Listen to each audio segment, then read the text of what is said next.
Getting up to the S2000 territory. Yep, and it makes the power all the way up to the top. NC transmission on an ND chassis. Different than the Miata completely with the power delivery. The throttle on the Miata, and you probably feel that boom.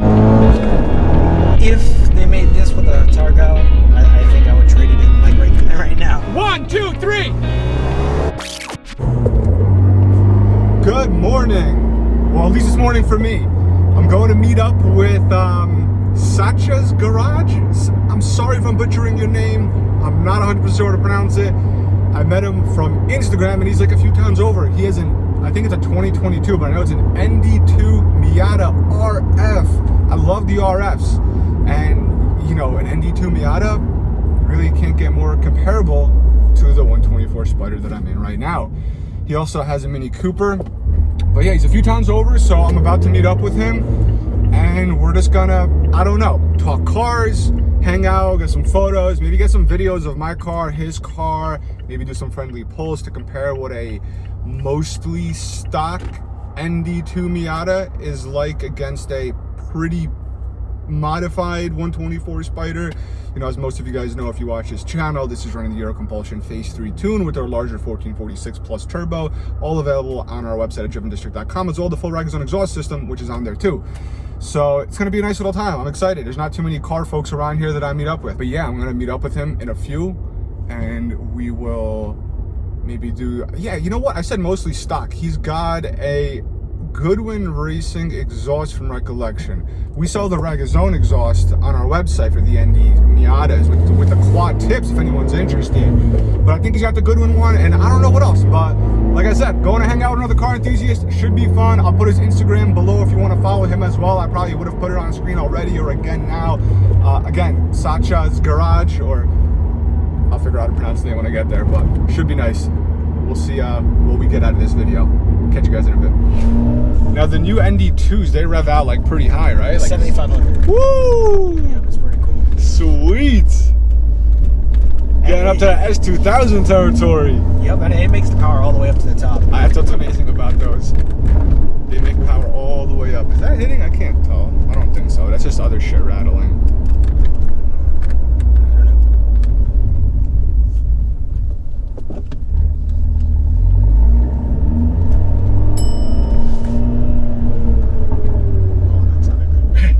Huh? That top sounded good. Yeah, I love it. So they have like the tuner has what's called pop, well, your normal pops and bangs, and then this which is called burbles. So the burbles, it's a little less, it's more subtle. Every so often you'll hear it. The pops and bangs are like gunshots all the time. You probably heard them in other cars. It's just like all the time, very, very, very loud. Yeah. Where this one, it's just enough. Like it's a little bit of breakup in between shifts. A little bit of, once in a while if you get on it more, you'll kind of hear a little bit extra, but I think it adds just enough character to the car without being like overdone. Yeah, because I've heard the ones with the pops and bangs, and it's too much. It's like all the time, like gunshots going off.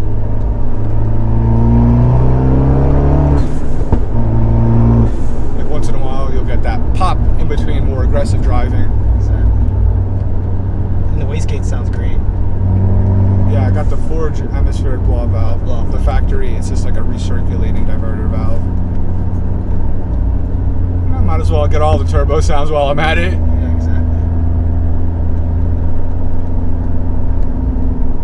And how much boost does it make on like full power? So peak will be like 20, depends. Peak will be like 26 to 27 right now. It usually will hold like 25 to 26 throughout the mid-range, and then by like closer to 5,500 to 6,500 is when the taper will go, and it'll taper to like usually 22 to 23 to red line, which compared to stock is a healthy amount that it's holding up top. And that's one of the biggest differences from both the tune and the bigger turbo. It's able to hold a lot more power up top.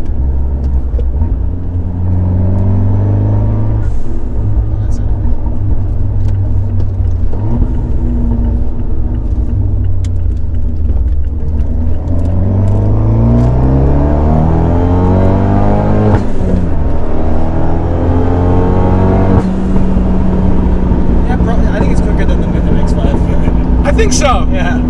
I think so. So we're at like 4,500.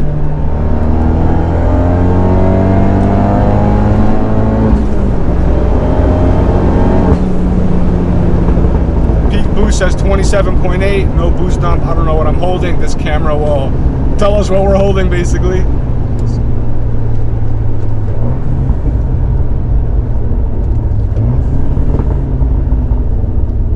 So what do you think? I love it. It's awesome. Different than the Miata completely with the power delivery, but yeah, I love it's like this. you mash the throttle on the Miata and you probably feel that boom. Exactly. And this one, it's like you mash build it up and you then wait, and then it's just like exactly. kind of pulls you back a little bit. It sounds great. It does. That's awesome. That it is. These cars sound amazing. Yeah, definitely the best sounding four-cylinder. And I think the ND2s versus this completely stock would take this stock for stock. But the way it currently sits, this would destroy it, I think. I think so. Yeah. Yeah, confidently. Especially from like a roll or Yeah, you might get the little jump right when I, you know, as boost is building up. On this is like, it's not bad considering, like I said, it still drops. It won't hold as much. It's not like it won't make peak power to redline, but it's still really nice. yeah.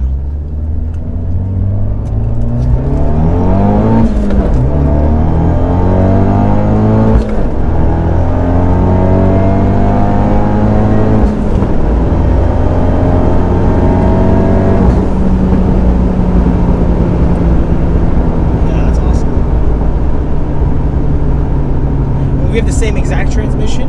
I have the NC transmission, the generation before the gotcha. NG. Okay. So yeah, they kind of did a weird. The partnership is all Mazda too, but it's like it's the ND chassis and interior and all that good stuff, and then it's the ND if I said that, and then it's the NC transmission because that one's apparently a little bit stronger. It can hold the torque better because they went with the turbo engine on this one. Okay. And the ND wasn't as strong. Apparently, I don't know why they did that or whatever.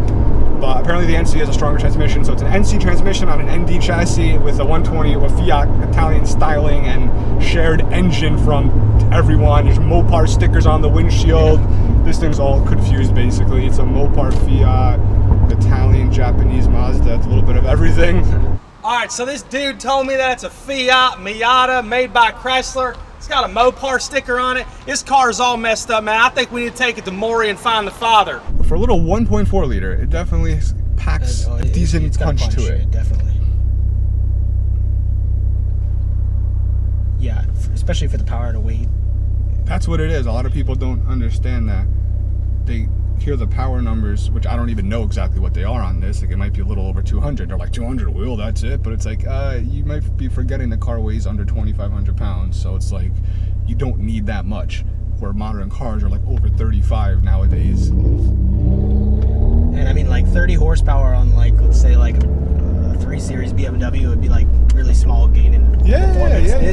Oh hell yeah! Mazda, it's like, that's what I've always said. Like I was saying, like an Evo, you go bolt-ons in a tune, you might get 80 horsepower. This one you might only get 30 or 40, but it's not gonna feel that different because 30 to 40 on this might be not that different than like 80 to 100 on on like an Evo or something else that weighs a lot more and starts with a bigger engine to begin with, so it's easier to get more power out of the displacement. Like I knew this was never going to be some crazy fast speed demon, but I would be lying if I wasn't saying I'm genuinely surprised and happy with the way it feels right now compared to stock. I'm sure on stock track this would rip, yeah. Yeah, like stock, it was nice. It was very punchy in the mid-range. And this is coming from someone who's always had like more higher horsepower cars, but this made me realize like you don't need a car with a ton of power to just have fun and enjoy it. And that's why I love this platform now.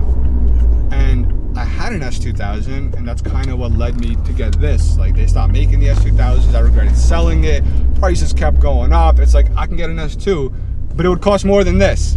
Or I can get this, which I've always loved since I've seen them come out in 2017. You get the newer modern touches to it, the styling, which I love, and it's a naturally, not naturally, but it comes with a turbo from the factory, so I could just kind of go crazy modifying it.